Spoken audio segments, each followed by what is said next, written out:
In this video, I'm going to go over the domain and range and how to find that for a few different types of algebraic functions. So specifically, we're going to talk about polynomial functions, rational functions, and radical functions. So first up is a polynomial function, and we have a definition here. It says a polynomial function is a function that can be written in this form. Now, this might look, a little bit abstract, but what this is saying is a sub n, a sub 2, a sub 1, a sub 0, those are all constants. If there is an x factor or a variable factor, that means those a sub whatevers are coefficients.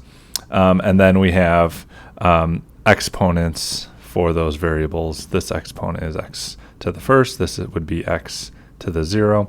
So the key thing here is that none of the exponents are negative numbers. And so we see some examples of polynomial functions down here. If we look at the graphs of each of these functions, f of x, g of x, and h of x, those are down below. Okay, so we want to find the domain and range of f of x, g of x, and h of x. Now, remember, when we talk about the domain, we mean what are the inputs that are allowed for the function.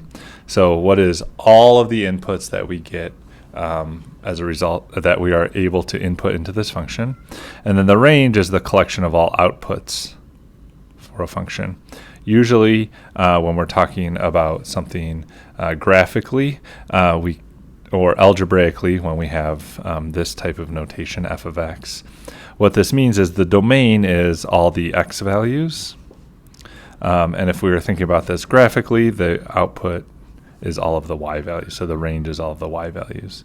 So if we're looking at each of these functions, when we talk about the domain, let's say the domain of f of x, the domain of g of x, and the domain of h of x. And I'll put a colon there, not an equals. Okay, so when you think about this, if we look at the graph, well, we're saying, what are all the x values that this graph has a value for? So in other words, when I put in 1/2, it maps to this point on the graph. When I put in 0, it maps to this point on the graph. When I put in, 1.25, if I can draw that straight, it maps to this point on the graph. And actually, I have these arrows on the graph. So this graph continues to go up and to the right, up and to the right. So eventually, if we were to go up high enough, we would continue to go farther and farther to the right. Now, what that tells us is that everywhere along the x-axis, there's a corresponding y value. And so another way to think about this is if we think of the function written as an equation, we want to think, well, are there any numbers that I can input in for x in each of these positions? Is there anything that I am not allowed to use? So often we think about positive numbers, we think about negative numbers, and we think about 0. I can put in any positive or negative number in there. And if I do, I get out another number, another real number. If I put in 0 into that function, all of these terms zero out, and I'm left with -4. -4 is also a real number. So it would appear that any of those types of numbers can be input into the function, and I get out a real number. And that is actually the case.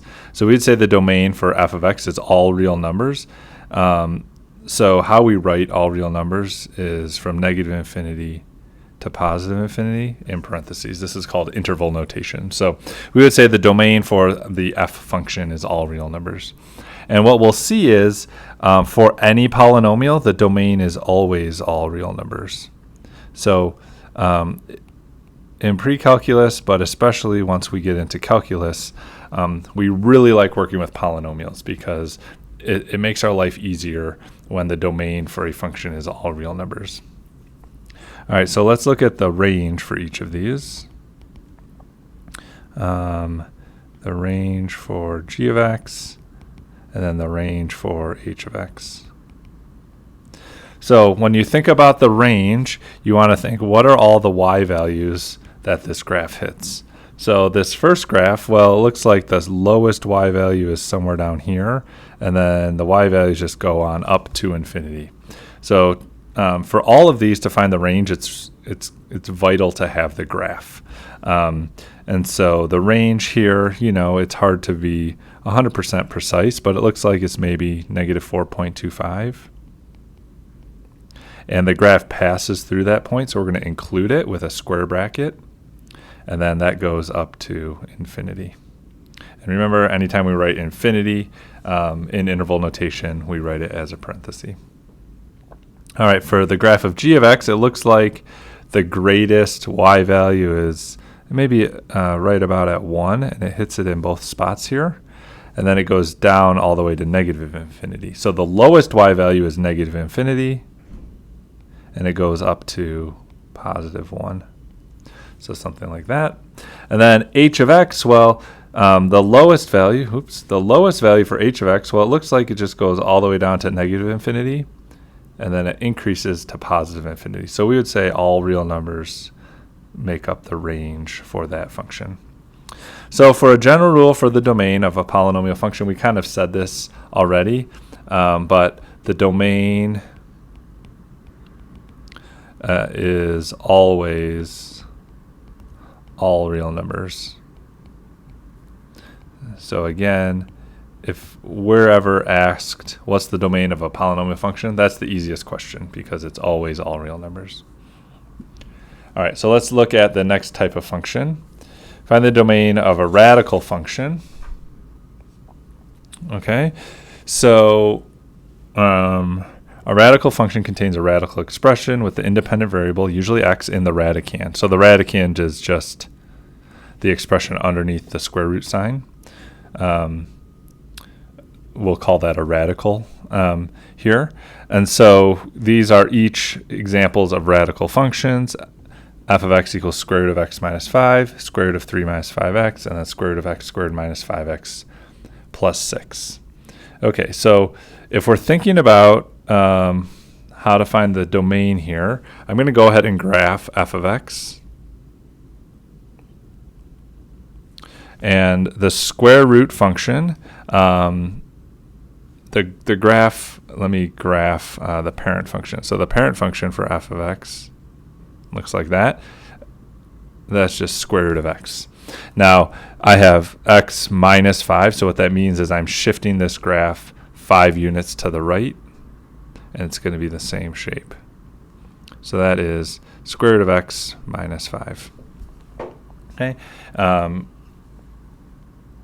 So we want to know the domain of this. So the domain for f of x, well, what are all the x values that this graph hits? Well, it looks like it starts at x equals 5, and then it continues on to the right. So the domain here is going to be from 5 to infinity. Okay, and we're going to include 5. The range, if we look at this, well, what are all the x or all the y values that this hits? The lowest y value is 0, and then it continues upward up to infinity. So we would say that the range for f of x is 0 to infinity. Okay, so if we have the graph, these are pretty easy to do. We can graph them, and then we can just look on the graph to see what the graph looks like, see what x values, see what y values it hits. A second way to do these is algebraically. So what we do is we take the radicand. So for g of x, I'm going to take 3 minus 5x, and I need the radicand. In order for us to take the square root of something, it must be equal to 0. The radicand must be equal to 0, or it must be positive. Because if I take the square root of a negative, we get something that's not a real number. So we want to live in the real numbers. So we're going to always set this greater than or equal to 0. And we want to solve this. So I'm going to add 5x to both sides, and then divide by 5. So what this is saying is, if I look at this on a number line, what this is saying is I always like to plot 0, and then 3/5. So what this is showing is x is less than or equal to 3/5. So all of these values to the left of 3/5 make up the domain.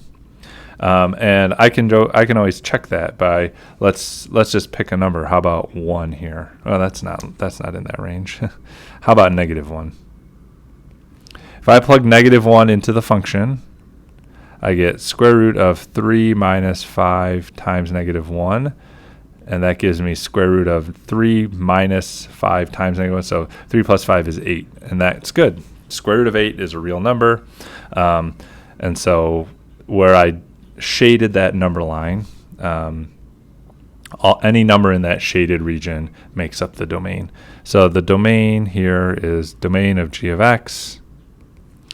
How I'm going to write this is from -infinity to 3/5, and 3/5 is allowed. If I input 3/5, I would get 0 as an output, and I can have the function.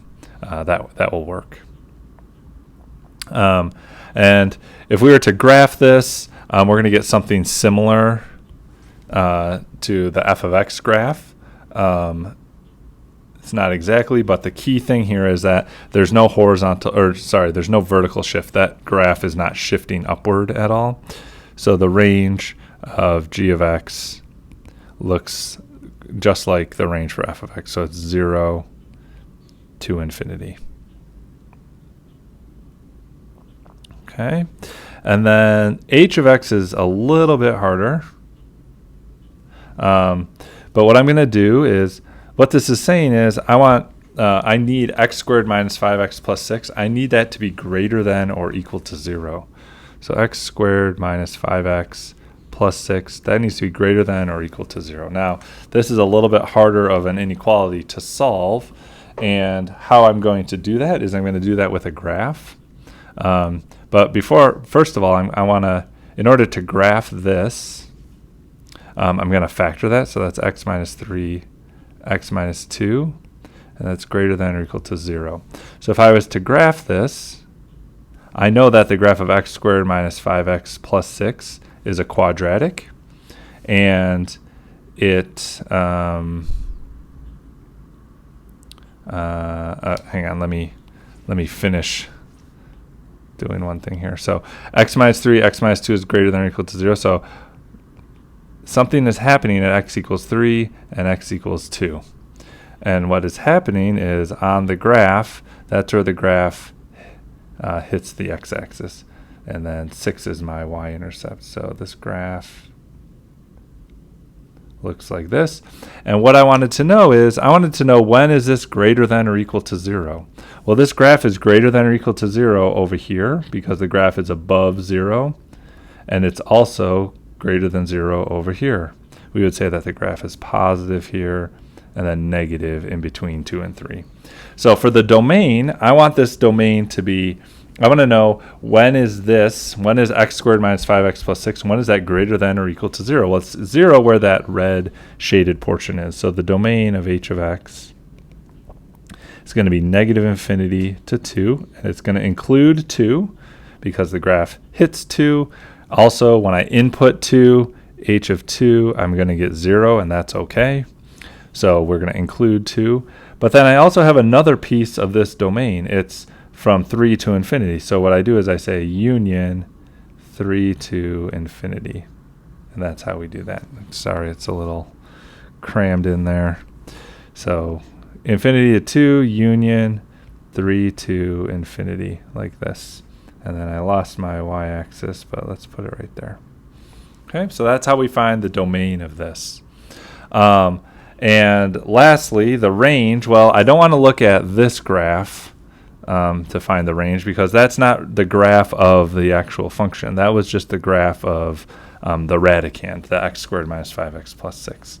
But anytime I have a radical and there's no plus or minus outside the radical, that means I'm not shifting up or down. So the range here for h of x is also 0 to infinity. And what you can do is you could graph this. I'm not going to do that here, but if you were to graph this, you would see that it looks a lot like the graph for f of x. Okay, so the general rule for the domain of radical functions, we already said it, but the domain contains all values. That makes the radical, I should say, makes the radicand positive or 0. In other words, we take the radicand and we set it greater than or equal to 0 and solve for x. Okay, so that's how we want to find the domain when we're given a radical function. Okay, and then lastly, finding the domain for rational functions. Now, if you remember, a rational function, sometimes they look like this. Right? Sometimes they might look like this. And we'll talk more about rational functions in another video. But rational functions have these things called vertical asymptotes. And those vertical asymptotes are where the graph is not defined. So backing up, what is a rational function? It's a function that has a polynomial expression in the denominator. So in the denominator of each of these, I have some sort of function, and that function has an x in it. Okay, so if we have an x in the denominator of a fraction, then that means we have a rational function. And what do? So, and for this example, I'm not going to be finding the range. We could do that just by graphing these, but I'm not gonna worry about that at this moment. So find the domain of f of x, g of x, and h of x. So what we want to do is we take the denominator, and for this function f of x equals 5 over x minus 7, we are allowed to put any number in there. We can put in a positive number, a negative number. We can put in 0. The only thing that we are not allowed to do is we're not allowed to make the denominator of this fraction 0. So what we do is we take the denominator and we want to know when is it going to be equal to 0. Well, this one's easy to solve. X is 7. In other words, if I input 7, I get 5 over 0, which we do not want that. Okay, so when we have 0 in the denominator, that is an undefined expression. That is not a real number. So the domain here is going to be all real numbers.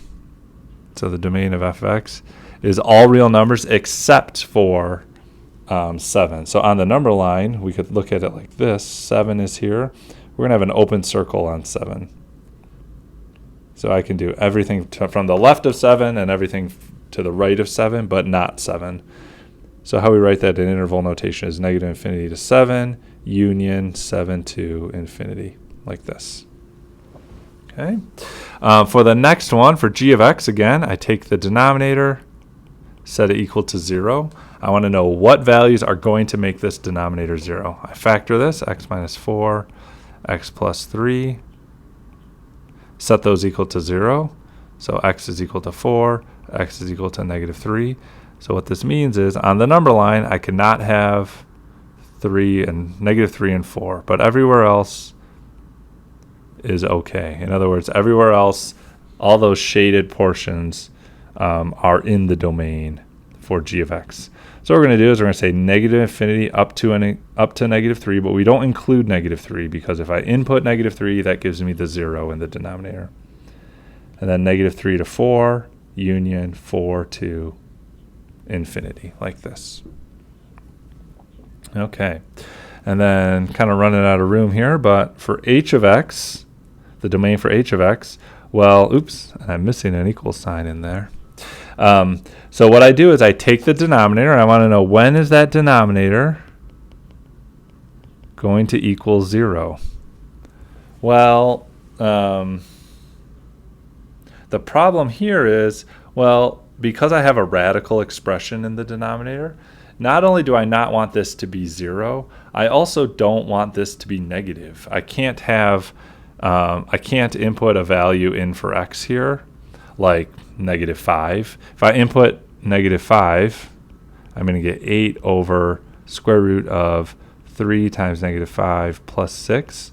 I'm going to get 8 over square root negative 15 plus 6, negative 9. That's not a real number down there.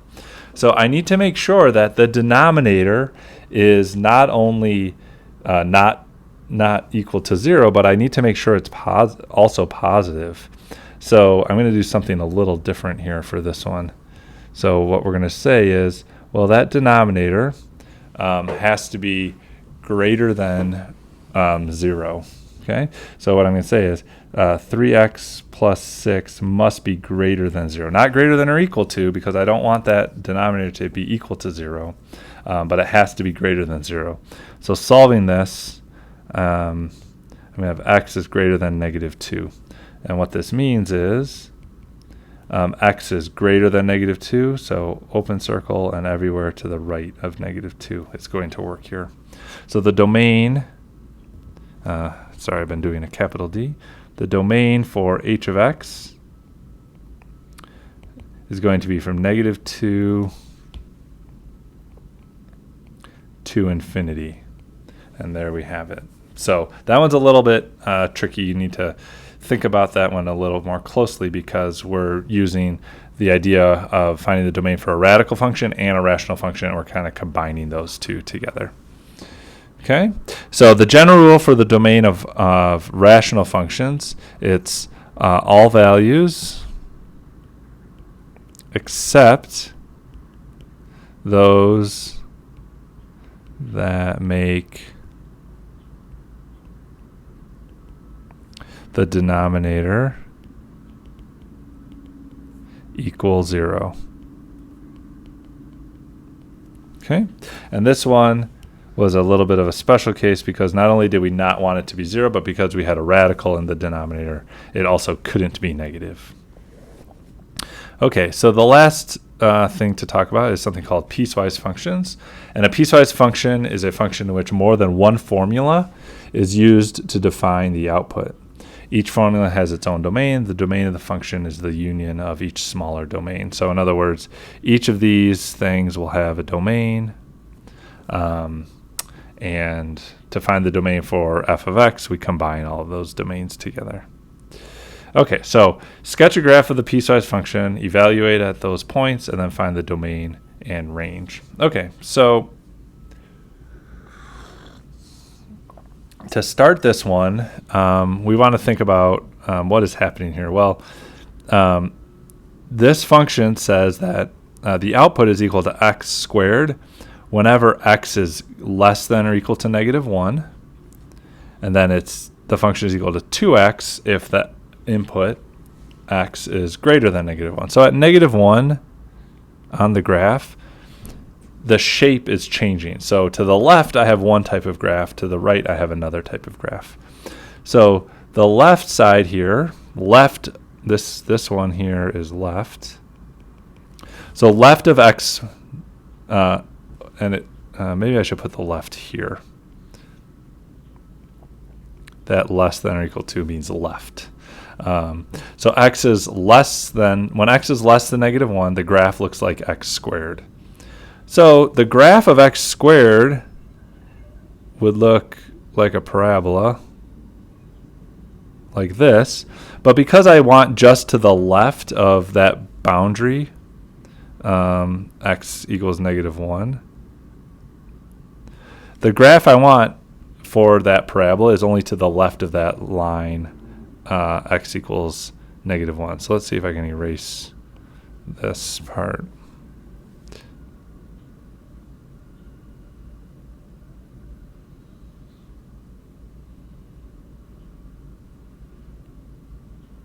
Whoops, too much. That's okay. So, and actually I'm going to erase this red line also. Okay, so this boundary is here, and that graph hits negative 1, and it passes through negative 1 because I have less than or equal to, so I'm going to have a closed circle there. So I have a partial, a part of that parabola. And then for the second piece, this is x is greater than -1. That means we're to the right of -1. And that graph looks like 2x. So that's a line with a slope equal to 2. And if you're not sure what to do on the graph, we'll just plot some points and see what we get. And we're going to plug them into 2x. So if x is -1, I get -2. If x is 0, I get 0. If x is 1, I get 2, and so on. So at -1, I get -2. So we're down here, but it's an open circle because it's only greater than -1. It don't include that. And then I pass through 0, 0, and then I pass through 1, 2. So I know this is a line, so this graph looks something like that. Okay? So we sketch this graph. Now we want to evaluate f of 0, f of -1, and f of -2. Now for this, we could use the graph, but we can also just use the function as written. So when we're doing this, we want to take the input, which is 0 on this first one, and I need to decide which of these will I use, which part of this which piece of this function will I use for this. So f of 0, so I'm going to input 0 into the function. I just need to determine, am I going to use this first rule or the second rule? The first rule says, well, when x is less than or equal to -1, 0 is not less than or equal to -1. 0 is greater than -1. So what that means is I put it into this piece. So I'm going to say 2 times 0, so that's 0. The next one says f of -1. Well, f of -1 is satisfied in this first rule because x is less than or equal to -1. If my x is -1, -1 is less than or equal to. It's equal to -1. So I'm going to use this rule. So -1 squared, so that's 1. Let me erase this. And then lastly, when x is -2, x is -2 satisfies this second rule. So I'm going to say -2 squared is 4. All right, and now to find the domain of this function, this graph will be really helpful for us. So the domain of f of x, don't want to put an equal sign. Okay, so looking at this graph, looks like everywhere to the right I have an x value, everywhere to the left I have an x value, even though this splits right here. At -1, this function is defined, and then everything to the right of -1, I jump down to the line part. So this is all real numbers, the domain for this function. And then the range, well, it looks like the smallest y value is right here. It looks like -2. And the graph is not defined, or I don't have an output actually at -2. It gets close to -2, but I never touch it. So it's not including -2, and then the graph goes all the way up to positive infinity. So -2 to infinity is the range here.